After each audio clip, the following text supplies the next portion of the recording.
नमस्कार साथियों, मैं पवन कुमार आप सभी का हार्दिक स्वागत करता हूं। साथियों, historical education and social YouTube channel पर आप सभी का स्वागत है। हम यहां पर तैयारी करवाते हैं साथियों एनटीए, यूजीसी, नेट, जीआरएफ की। तो नेट जीआरएफ के साथ आप हमारे साथ मिलकर के तैयारी कर सकते हैं साथियों। यूपीएससी, स्टेट पीसीएस और NVS, KVS, assistant professor, college lecturer, college cadre के लेक्चरर, असिस्टेंट प्रोफेसर और टीचर, स्कूल टीचर्स कि सभी प्रकार के कम्पिटेटिव एग्जाम्स को क्रैक करने के लिए हिस्ट्री विषय के, चाहे वो स्टेट लेवल के एग्जाम्स होते हैं चाहे वो सेंट्रल लेवल के एग्जाम्स होते हैं, आप हमारे YouTube channel historical education and social को ज्वाइन कर सकते हैं। ज्वाइन करने के लिए आपको साथियों वीडियो के नीचे डिस्क्रिप्शन बॉक्स में लिंक मिल जाएगा, वहाँ से ज्वाइन हो जाइए। हमारा यूट्यूब चैनल के अलावा साथियों एक टेलीग्राम चैनल भी है जिसका कि नाम है history UGC net slash filler forum करके आप जाएंगे, सर्च बार में जाके सर्च करेंगे, आपको मिल जाएगा। अदरवाइज वीडियो के नीचे डिस्क्रिप्शन बॉक्स में जाइए, लिंक मिल जाएगा, वहाँ से भी ज्वाइन हो सकते हैं। तीसरा क्या था, तो हमारा एक यूट्यूब व्हाट्सअप चैनल भी है, व्हाट्सअप ग्रुप भी है। व्हाट्सअप ग्रुप का लिंक भी नीचे दिया हुआ है, डिस्क्रिप्शन बॉक्स में मिल जाएगा व्हाट्सअप ग्रुप का लिंक भी, वहाँ जाकर आप हमारे ज्वाइन हो सकते हैं हमारे चैनल में, ग्रुप में। तो जो चीज़ें साथियों हम वीडियो में के माध्यम से कवर अप नहीं कर पाते हैं, उन सभी चीज़ों को हम टेलीग्राम चैनल पर व्हाट्सअप ग्रुप में डाल देते हैं, वहाँ से जाकर के आप देख सकते हैं। जैसे हमारे पोल क्वेश्चन होते हैं, एमसीक्यू होते हैं, पीवाईक्यू होते हैं, पीडीएफ होती हैं, बुक्स वगैरह होती हैं, उन सारी चीज़ों को, नोट्स वगैरह को हम time to time Telegram channel पर अपलोड कर देते हैं, वहाँ से जाकर के आप देख सकते हैं। ठीक है, तो ये तो था हमारे चैनल के बारे में। अब हम चलते हैं अपने क्लास में। तो साथियों, क्लास में हमारी में जो चल रहा है, हम फास्ट विजन करवा रहे हैं आप सभी का। फास्ट विजन के माध्यम से आप सभी की तैयारी करवा रहे हैं टॉपिक वाइज और चैप्टर वाइज। ठीक है, तो एंशिएंट इंडिया हमारा कंप्लीट हो चुका है, मॉडर्न इंडिया के लेक्चर्स चल रहे हैं 1 बाय 1 करके। तो मॉडर्न इंडिया के अंदर अब जो चल रहा है वो चल रहा है बंगाल का नवाब और ईस्ट इंडिया कंपनी, व्यापारी कंपनियाँ जो थी, उनसे संबंधित हमारे क्वेश्चन चल रहे हैं लगातार। तो इसी में 200 क्वेश्चन, 200 क्वेश्चन तक हम कंप्लीट कर चुके थे।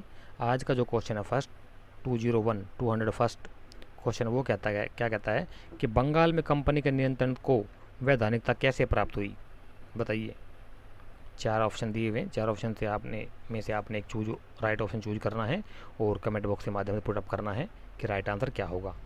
हाँ, आंसर के साथ साथ साथियों अपना क्वेश्चन नंबर जरूर मेंशन कर दिया करो अपने आंसर में कि 201 क्वेश्चन का ऑप्शन जो है राइट आंसर, ऑप्शन जो है आपके according A B C D या 1 2 3 जो भी आपको लगता है उचित, वो ज़रूर मेंशन कर दिया करो, ताकि हमें पता लग जाए कि आपने राइट आंसर क्या दिया है और कौन से क्वेश्चन का राइट आंसर आपने क्या दिया है। ठीक है, तो इसी संदर्भ में फर्स्ट क्वेश्चन क्या कहता है कि बंगाल में कंपनी के नियंत्रण को वैधानिकता कैसे प्राप्त हुई।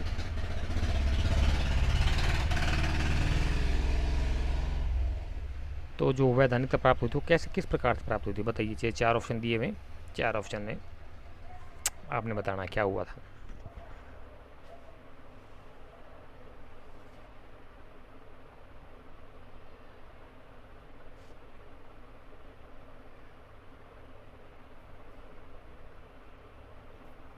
तो इस क्वेश्चन का सिंपल है क्वेश्चन, को इसमें ज़्यादा कुछ खास है नहीं। तो ये हो जाएगा आपका इसका right answer option number B, यानी कि शाह आलम II द्वारा बंगाल, बिहार और उड़ीसा की दीवानी की शाही घोषणा की। इनकी उड़ीसा की का रेवेन्यू टैक्स कलेक्शन सिस्टम जो है इनको ब्रिटिशर्स को दे दिया गया था, किसके द्वारा, शाह आलम के द्वारा, जो कि उस समय का मुगल बादशाह था। तो ज़रा बताइए ये जो घोषणा कब हुई थी, शाह आलम के द्वारा ये घोषणा कब की गई थी, कब दिए गए थे इनको दीवानी, कब प्रदान की गई थी। आगे क्वेश्चन कहता है कि निम्नलिखित में से किस एक शासक ने ईस्ट इंडिया कंपनी को दीवानी प्रदान की थी। तो अभी आ लिया यार, ये क्वेश्चन तो अभी पता है ना आपको, शाह आलम प्रथम था ये, simple. Oh sorry, Shah Alam two, first नहीं, शाह आलम II था। तो आगे चलते हैं 202।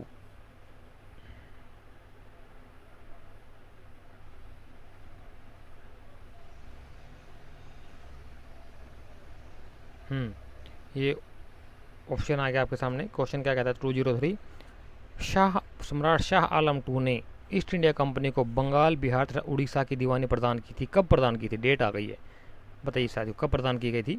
ये आपको पता होना चाहिए था। तो इलाहाबाद की संधि के बाद जब बक्सर के हुआ था 1764 के अंदर, उसके बाद की बात है जब इलाहाबाद की संधि हुई थी ना, उसमें इनका कुछ नियम हुए थे, कुछ शर्तें मानी गई थी, दोनों के बीच में एग्रीमेंट हो गया था, ब्रिटिशर्स के बीच में और मुगल सम्राट शाह आलम II के बीच में। तो कब से वो लागू हुआ था फैसला, कब प्रदान की गई थी वो दीवानी उसी के तहत।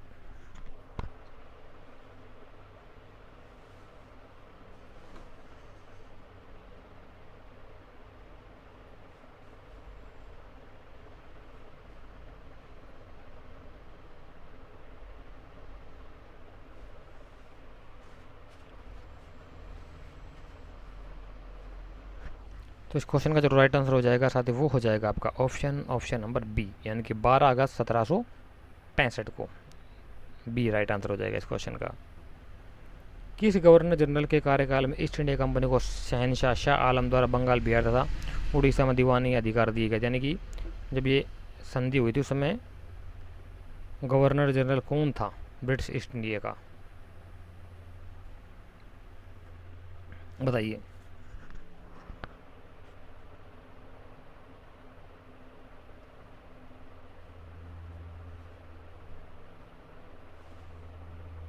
बिल्कुल सिंपल क्वेश्चन, इसमें कुछ खास है नहीं, साधारण क्वेश्चन, आप इजीली पुटअप कर सकते हो, क्रैक कर सकते हो, इस क्वेश्चन का आंसर आप दे सकते हो।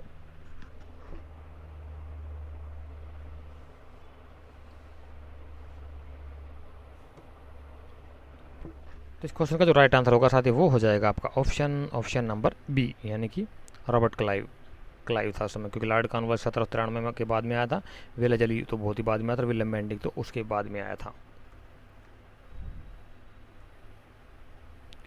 आ गया था कि 19वीं शताब्दी में किस देश का भारत की ओर विस्तार का डर एंग्लो अफगान संबंधों का आधार था? 19वीं शताब्दी में किस देश का भारत की ओर विस्तार का डर एंग्लो अफगान संबंधों का आधार था? किस देश को डर लगा था कि जो है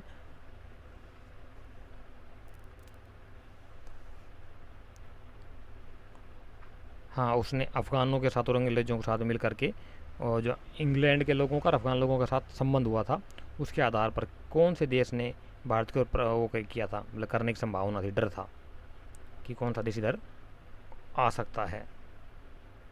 तो इस प्रकार से इन्होंने, अंग्रेजों ने अफगान को बफर स्टेट के तौर पे यूज किया था, बताइए।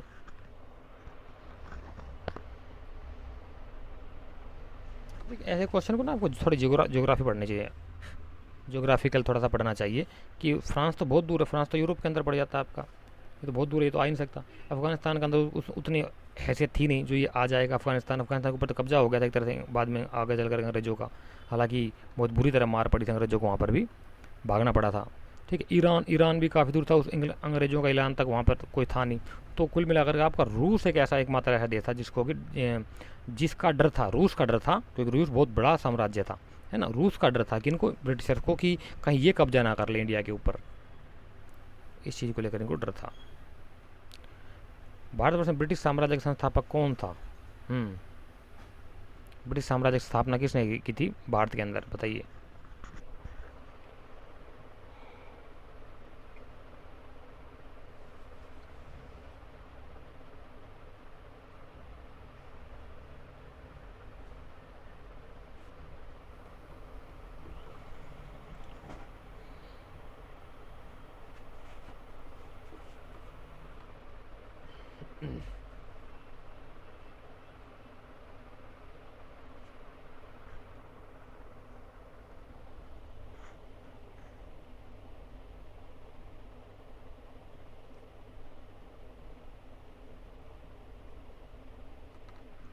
तो इस क्वेश्चन का जो राइट आंसर होगा साथी वो हो जाएगा आपका option number C, Robert Clive. Plassey का युद्ध, फिर बक्सर का युद्ध, इसी के टाइम पीरियड की घटनाएं हैं। इलाहाबाद की संधि, उसके बाद फिर दीवानी जो मिली थी ना, अभी बताया आपको, वो सारा कहानी इसी के टाइम पीरियड की बात है। फिर वापस आ गया था, फिर दोबारा इसको भेजा गया। रॉबर्ट, इलाहाबाद की संधि किन्होंने निष्पादित की थी, या किस किस के बीच में हुआ था ये इलाहाबाद की संधि जो हुई थी, बताइए।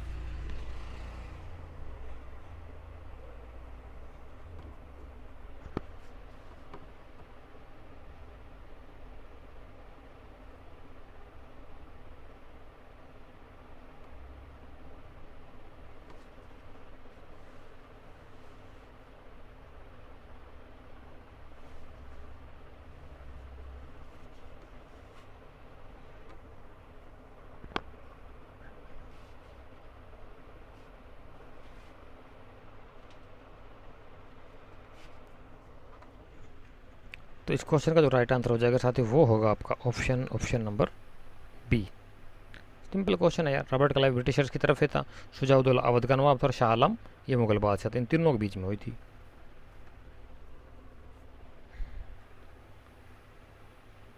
निम्नांकित में से किसने अंग्रेजों को बंगाल, बिहार, उड़ीसा के दीवानी अधिकार प्रदान किए? तो ये तो फिर दोबारा वही क्वेश्चन आ गया, शाह आलम टू सबको पता है इसका। तो दोस्तों आगे कहता है कि बंगाल के बाद अंग्रेजों ने शुल्क मुक्त व्यापार का अधिकार किससे प्राप्त किया था।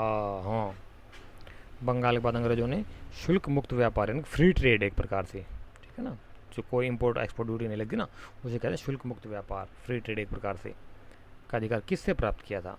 ठीक है, आंसर ऑप्शन देता हूँ आपको अभी।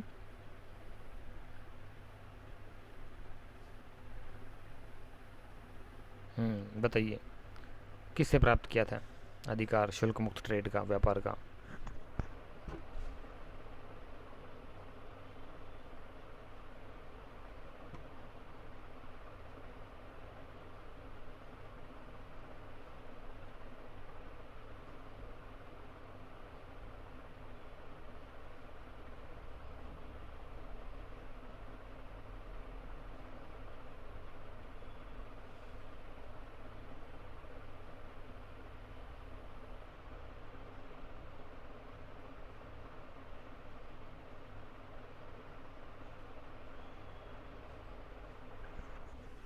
तो इस क्वेश्चन का जो राइट आंसर हो जाएगा वो होगा आपका ऑप्शन नंबर बी। पता होगा सभी को, अवध के नवाब से।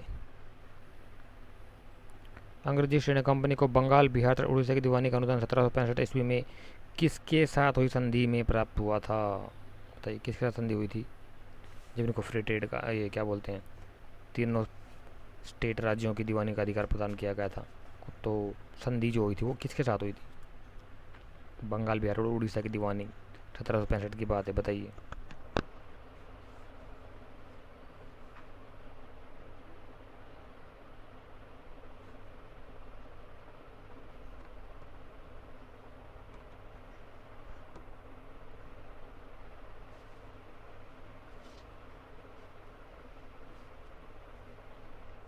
इस क्वेश्चन का जो राइट आंसर हो जाएगा साथी वो होगा आपका option number B. Simple question है। शाह आलम 2 अलीनगर की संधि पर कब हस्ताक्षर हुए। बिल्कुल सही है, बताइए कब हुआ था ये मामला।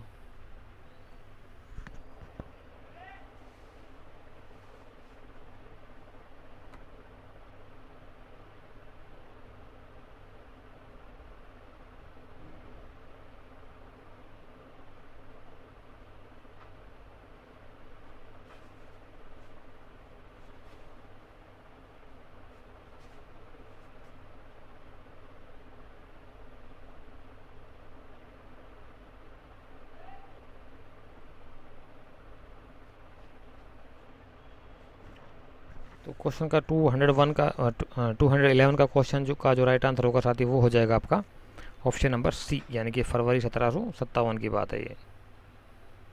कासिम ने अपना कलकत्ता दरबार कलकत्ता के इस स्थान को स्थानांतरित किया। मीर कासिम ने अपना दरबार कलकत्ता के स्थान को स्थानांतरित किया था। हाँ, कलकत्ता से, ये थोड़ा इसको ठीक करना, कलकत्ता से आएगा, कलकत्ता से हटा करके कहाँ स्थानांतरित कर दिया था, बताइए कहाँ ले गया था अपने दरबार को मीर कासिम।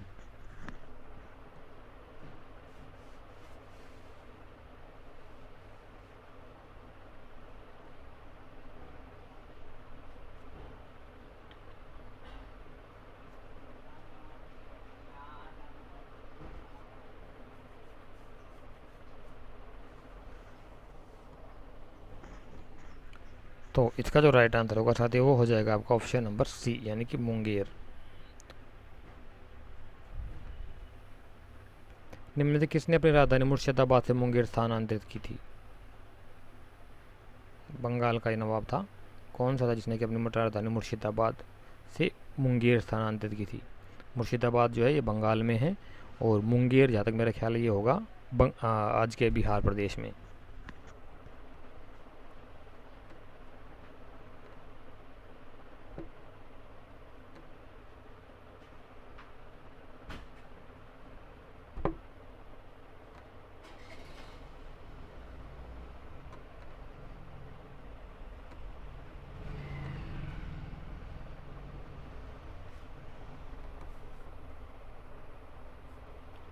तो इस क्वेश्चन का जो राइट आंसर होगा साथी वो हो जाएगा आपका ऑप्शन नंबर डी, यानी कि मीर कासिम ने। तो ये दुखी हो गया था, अंग्रेजों ने बहुत परेशान कर दिया इसको, क्योंकि पिट्ठू नवाब बनाया था उन्होंने तो, और इसको अंग्रेजों ने कुछ ज़्यादा परेशान कर दिया था।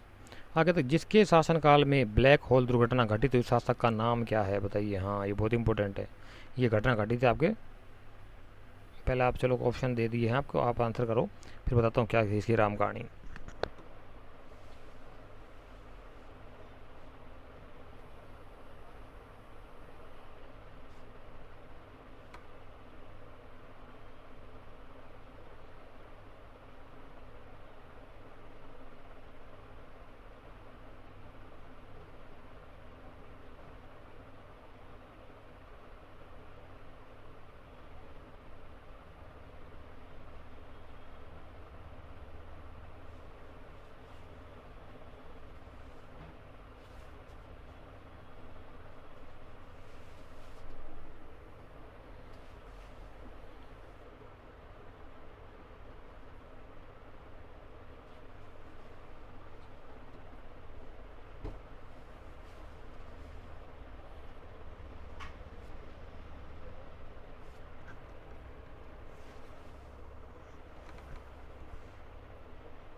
तो साथ इस क्वेश्चन का जो राइट आंसर हो जाएगा वो होगा आपका ऑप्शन नंबर सी, सिराजुद्दौला। 1756 की बात है। 57 पता नहीं 76 लोगों को इसने काल कोठरी में बंद कर दिया था। कुछ घटना हो गई थी तो इन्होंने उसने गुस्से में आकर के अंग्रेजों को काल कोठरी में बंद कर दिया था। उसमें से रात को दम घुटने के कारण केवल एक आदमी जिंदा बचा था सुबह तक, बाकी सब लोग मर गए थे। ये कैसे काल कोठरी या ब्लैक होल ट्रेजडी कहा गया। कहता कि किसके शासनकाल में ब्लैक होल दुर्घटना घटित हुई, अभी बताया तो यार, मीर जाफर अली वर्दी खां, या फिर दो और ऑप्शन दिए गए हैं।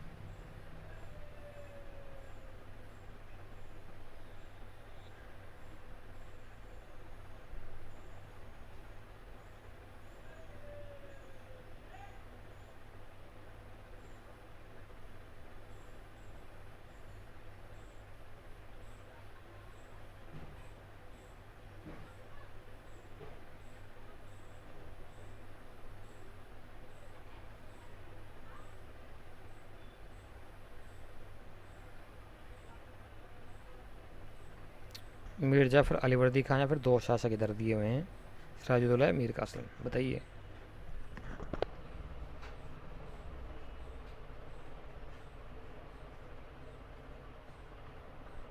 हालांकि देखा जाए सिंपल क्वेश्चन छोड़ो, इसको ड्रॉप कर दो, सही हो जाएगा सिराजुद्दौला। आगे कहता है कौन सा मुद्दा मीर कासिम में ईस्ट इंडिया कंपनी के बीच के झगड़े का कारण, मुख्य कारण था।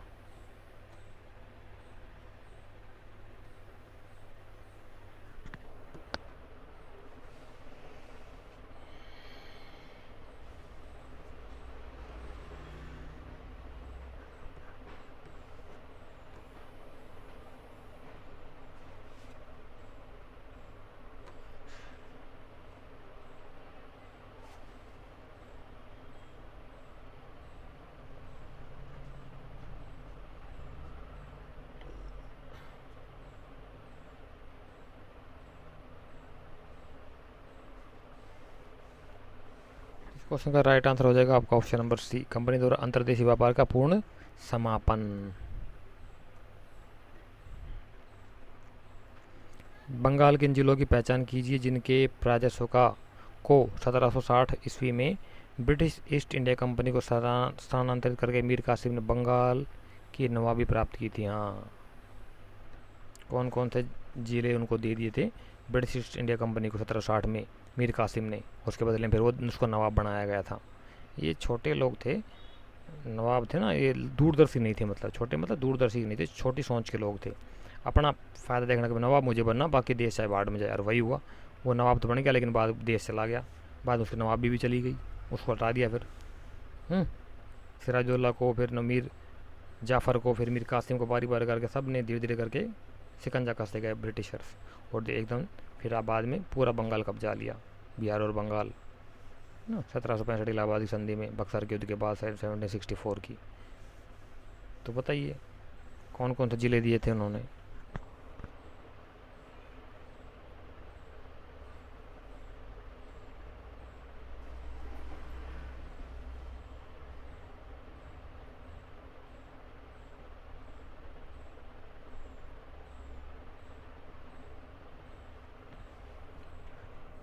तो इस क्वेश्चन का राइट आंसर हो जाएगा साथ ही वो हो जाएगा आपका ऑप्शन नंबर बी, यानी कि बर्दवान, मिदनापुर और चटगांव तीनों आज के बंगाल में है। चटगांव का खास तौर से ध्यान रखना, ये इम्पोर्टेंट है। कहता है कि निम्नलिखित में से किस इतिहासकार ने यह कहा कि सन 1765 से 1772 ईस्वी में की अवधि में बंगाल की सरकार एक डाकू राज्य था। हाँ, डाकू राज्य की संज्ञा किसने दी थी बंगाल को? हाँ, ये इंपॉर्टेंट क्वेश्चन, नेट का आया क्वेश्चन बता रहा हूँ आपको, ध्यान से देख लेना इसको, किसने कहा था। ये स्टेटमेंट पूछी जा रही है आपसे, हिस्टोरियोग्राफी का क्वेश्चन कह सकते हो आप इसे।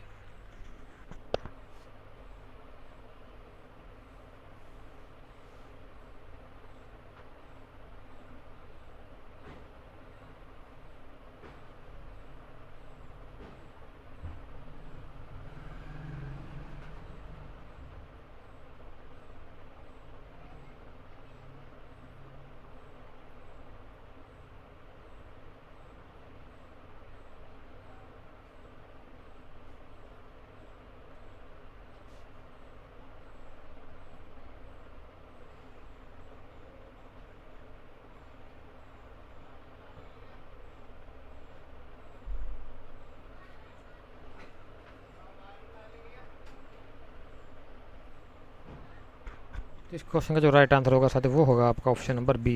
बहुत ही ईजी क्वेश्चन है और इम्पोर्टेंट भी है। के एम पणिक्कर महोदय, इन्होंने कहा था ऐसा, चोर राज्य की संज्ञा दी थी। 1763 की कई युद्धों में मीर कासिम को हराने वाला ब्रिटिश अधिकारी था। हाँ, कई बार झड़पें हुई थी इनकी आपस में दोनों की। मीर कासिम को हराने वाले एकमात्र ब्रिटिश अधिकारी कौन था बताइए।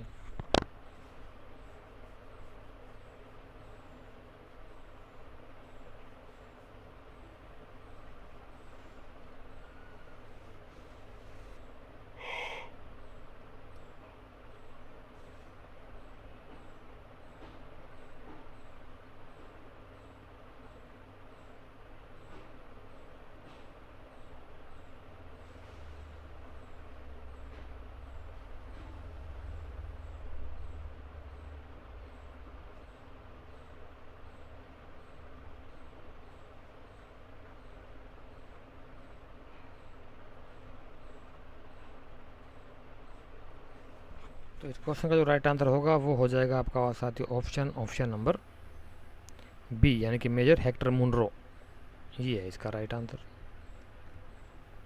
स्क्रीनशॉट ले लिया करो इंपॉर्टेंट क्वेश्चन का, ताकि रिविजन में आते नहीं रहे आपको। क्या कहता है नेक्स्ट क्वेश्चन कि फोर्ट विलियम की प्रेसिडेंसी किस वर्ष अस्तित्व में आई। हाँ, फोर्ट विलियम की प्रेसिडेंसी किस वर्ष अस्तित्व में आई। इन्होंने क्या किया था कि अपना एक किला बना लिया था अंग्रेजों ने, थोड़ी जगह ज़मीन किराए लेकर के वहाँ पर अपना किलेबंदी कर ली थी, अपने सैन्य अड्डा बना लिया था, थोड़ी सेना रख ली थी और माल गोदाम के तौर पर उसका इस्तेमाल करने लगे थे, गोडाउन के तौर पे आसपास के क्षेत्रों से माल इकट्ठा करना सामान और उसको फिर एक्सपोर्ट कर देते थे इंग्लैंड में, जहाँ भी इनसे होता था। ठीक है, तो फोर्ट विलियम का किला बनाया गया था, किस वर्ष वहाँ की प्रेसिडेंसी बनाया था उसको, किलेबंदी जो की थी सबसे पहले फोर्ट विलियम की। आज भी बताते हैं वो बंगाल के अंदर आज भी है वो फोर्ट विलियम का किला।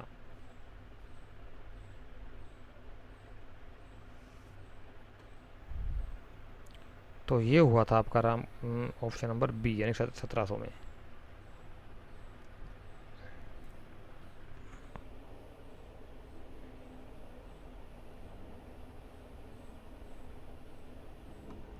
हाँ, क्या कहता है कि बंगाल के नवाब सिराजुद्दौला के विरुद्ध रॉबर्ट क्लाइव ने षड्यंत्र रचा। निम्नलिखित में से किसने इस षड्यंत्र में भाग लिया। हाँ, कौन कौन इस षड्यंत्र के भागीदार थे।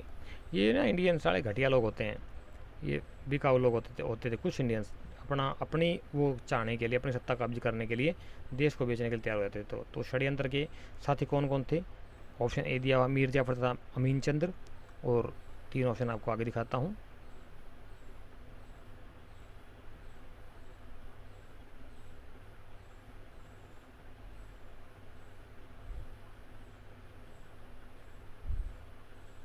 ये अमीन चंद नहीं, अमी चंद होगा, सेठ अमी चंद। ये जो अमीन चंद है ना, अमी चंद, इसको ऐसे लिखा जाएगा अमी चंद, अमी चंद या अमित चंद्र बोल देते हैं। अमी यहाँ पे इनकी बिंदी आ जाएगी आपकी, अमीन चंद्र अमी चंद्र एक ही बात है।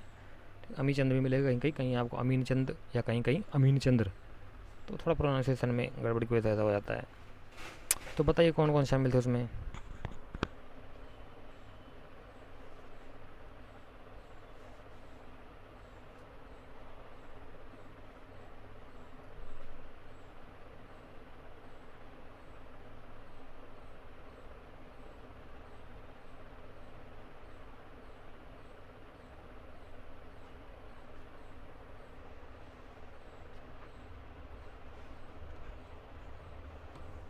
तो इस क्वेश्चन का जो राइट आंसर होगा साथी वो हो जाएगा आपका ऑप्शन नंबर ए। तो अमीचंद और मीर कासिम था ना उसमें। नहीं, एक मिनट देख लेते हैं, ज़रा कंफर्म हो जाएगा ना।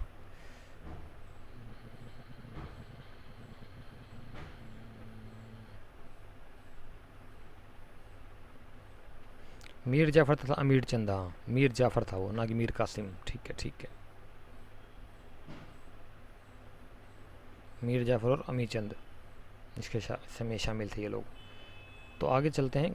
बंगाल के दोहरे शासन को किस अंग्रेजी शासक ने समाप्त किया था? हाँ, बंगाल में जो द्वैध शासन हुआ था ना, और आपको पता होना चाहिए द्वैध शासन जो है कब से कब तक चला था। हालांकि एक बार आ चुका है क्वेश्चन, नेट का आया क्वेश्चन है, और वैसे एट प्रेजेंट अभी भी जो क्लास करा रहा हूँ मैं, इसमें भी कुछ टाइम पहले अभी आया था।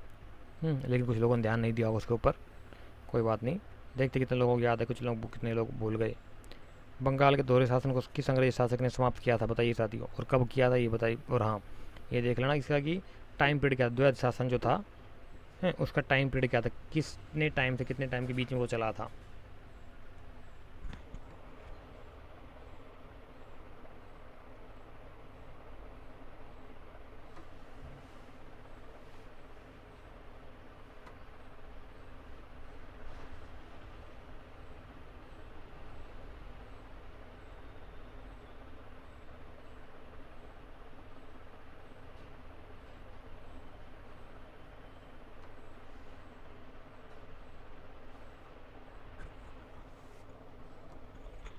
तो इस क्वेश्चन का जो राइट आंसर होगा साथी वो हो जाएगा आपका ऑप्शन नंबर ए, यानी कि वारेन हेस्टिंग्स।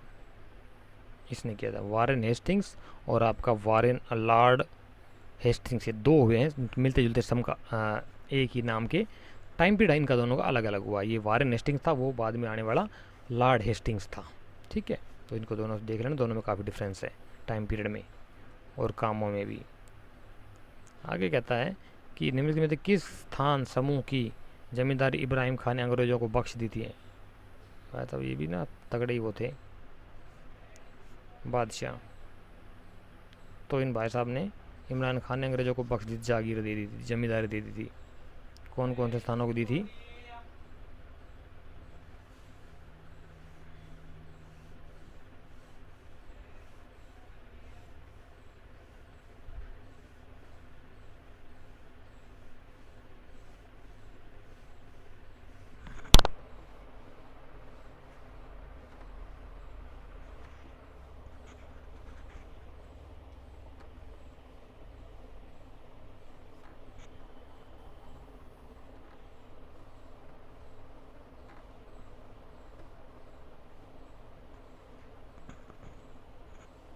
तो इस क्वेश्चन का जो राइट आंसर हो जाएगा साथी वो होगा आपका ऑप्शन नंबर बी, यानी सुल्तानाती, कालिकाता और गोविंदनगर। हाँ, एक फैक्ट थोड़ा करेक्ट कर लेना, मैंने गड़बड़ से गलती से बताया था कि कलकत्ता को तीन जगहों को मिलाकर बनाया गया था। कौन कौन से थे वो? सुल्तानाती, कालिकाता और चंद्रनगर बताया। तो चंद्रनगर जो इसको गोविंदनगर कर लेना, चंद्रनगर गोविंदनगर था वो। ठीक है, हाँ अगर किसी नोट वगैरह में किया हो तो ध्यान रखना चाहिए, थोड़ा करेक्शन कर लेना इसमें। तो इन तीनों जगहों को मिला करके अंग्रेजों ने क्या बना लिया, यहाँ पर कलकत्ता की स्थापना हुई थी। कल ये गांव थे सुल्तानाती, कालिकाता और चंद्रनगर, मतलब बड़ी जगह थी, तो इनको मिला करके पूरा वो कलकत्ता बना दिया था बाद में, जो कि फिर बाद में इनकी प्रेसिडेंसी बनी थी। तो ये था।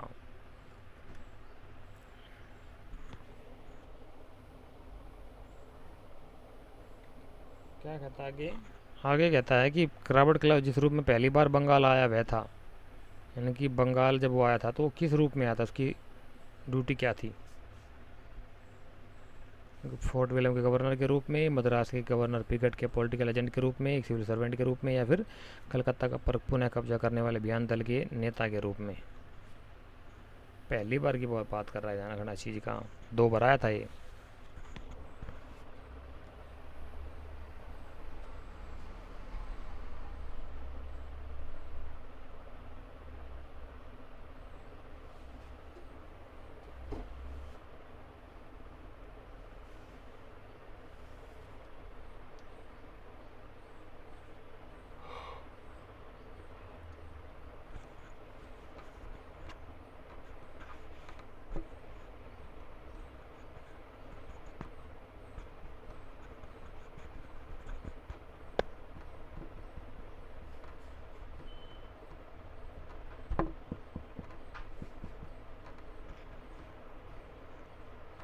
तो इस क्वेश्चन का जो राइट आंसर हो जाएगा साथी वो होगा आपका ऑप्शन नंबर डी, यानी कलकत्ता का पुनः कब्जा करने वाले अभियान दल के नेता के रूप में, तो लीडर बन करके आया था कलकत्ता के ऊपर कब्जा करने के लिए, क्योंकि एक बार आकर के चला गया था बीच में ये, फिर दोबारा इसको भेजा गया था।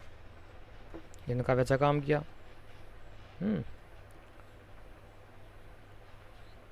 तो आगे कहता है कि निम्नलिखित में से किस ब्रिटिश अफसर ने बंगाल में जमींदारी के स्वामित्व संबंधी अधिकारों का विरोध किया था?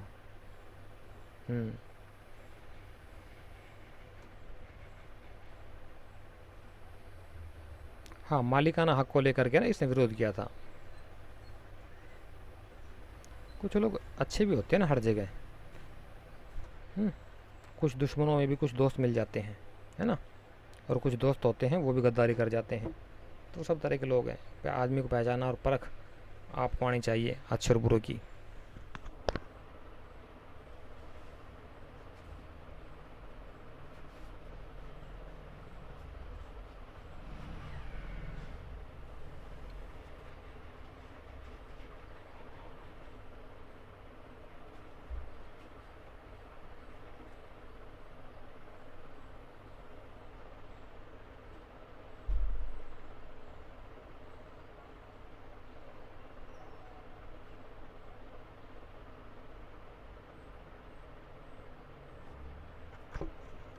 तो इस क्वेश्चन का जो राइट आंसर होगा साथ ही वो हो जाएगा आपका option number A, James grant. Important factor note कर सकते हो आप लोग।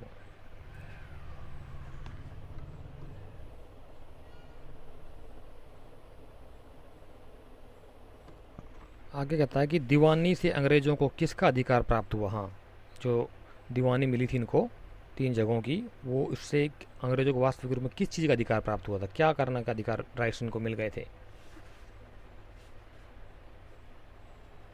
इम्पोर्टेंट क्वेश्चन है, इजी भी है लेकिन है इम्पोर्टेंट। बताइए, देखिए कितने लोग बता पाते हैं इस क्वेश्चन का राइट आंसर।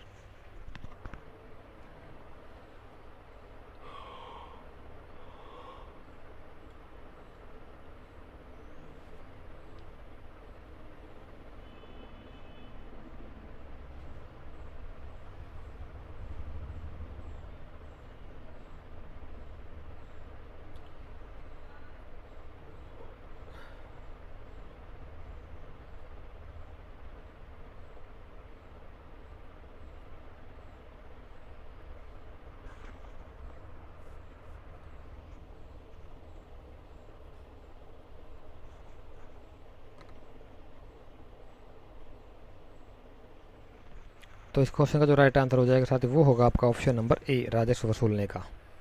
टैक्स कलेक्शन का इनको राइट्स मिल गया था। दीवानी का मतलब यही होता है। कहता है कि फरूख सियर के फरमान से किसने सहूलियत पाई? दिल्ली मराठा शासन ने, ए ऑप्शन है। 3 ऑप्शन मैं आपको उधर दिखा रहा हूँ, तो बताइए इसका राइट आंसर क्या होगा।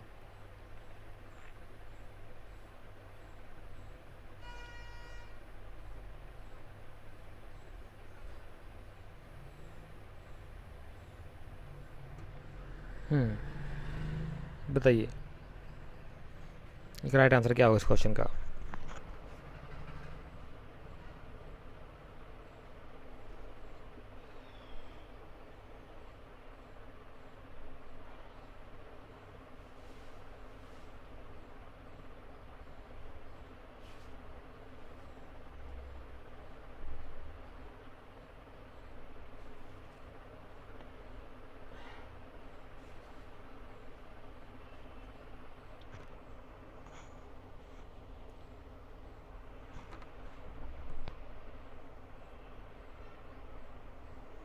तो इस क्वेश्चन का जो राइट आंसर हो जाएगा साथ ही वो होगा आपका ऑप्शन नंबर सी, यानी कि बंगाल में अंग्रेजी व्यापार करने में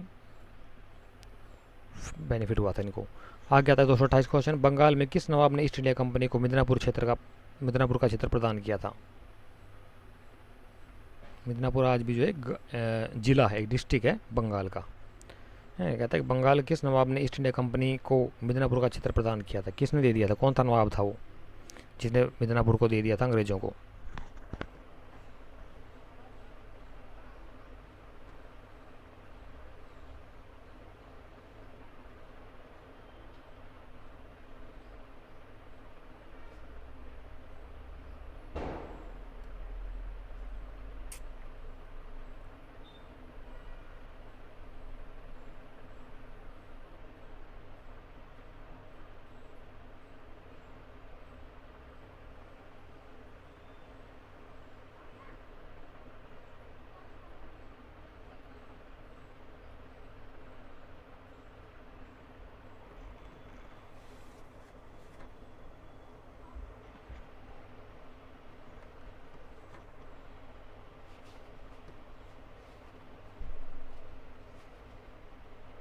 तो इस क्वेश्चन का जो राइट आंसर हो जाएगा साथ ही वो होगा आपका ऑप्शन नंबर डी, यानी कि मीर कासिम ने दिया था ये।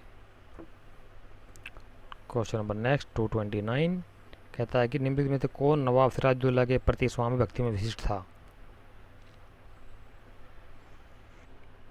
यानी कि सिराजुद्दौला का जो था वो नवाब सिराजुद्दौला के प्रति स्वामी भक्ति में विशिष्ट था। कौन सा था वो था प्रशासक। 4 दिए हुए, चारों में से राइट आंसर बताइए क्या होगा।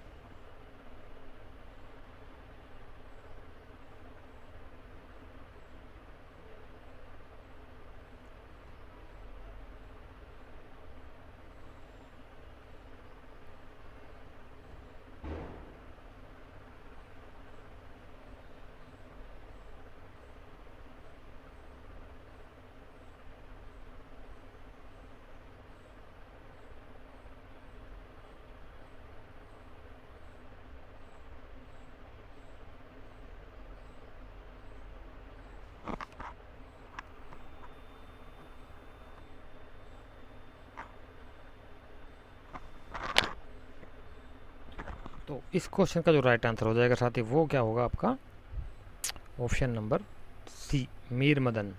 मीर मदन या मीर मदान एक ही बात है, ये कहीं कहीं आपको यहाँ पे मीर मदान लिखा हुआ, कहीं कहीं आपको लिखा हुआ मिलेगा मीर मदान, मीर मदन लिखा हुआ कहीं कहीं मिलेगा, यहाँ पर मीर मदान भी लिखा हुआ है। बाकी बात एक ही व्यक्ति का नाम था, ठीक है। तो नवाब ये जो था आपके सिराजुद्दौला के प्रति स्वामी भक्त था, लॉयल था, मतलब ईमानदार था, निष्ठ कर्तव्यपरायण था। आगे नेक्स्ट क्वेश्चन चलते हैं।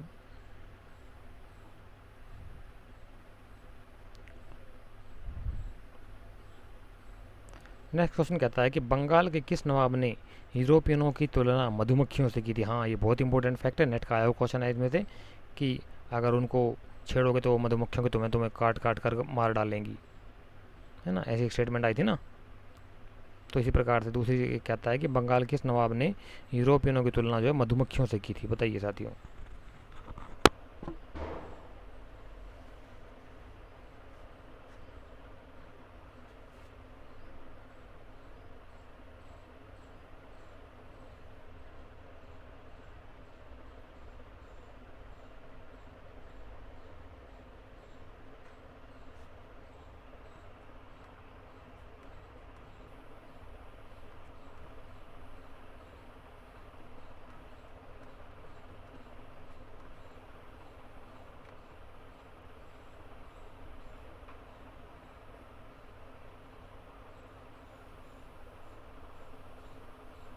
तो इस क्वेश्चन का जो राइट आंसर हो जाएगा वो हो जाएगा आपका ऑप्शन नंबर सी, यानी कि अलीवर्दी खान ने। तो इसने यूरोपियनों की तुलना किससे की थी? मधुमक्खियों से, हनी बीज से।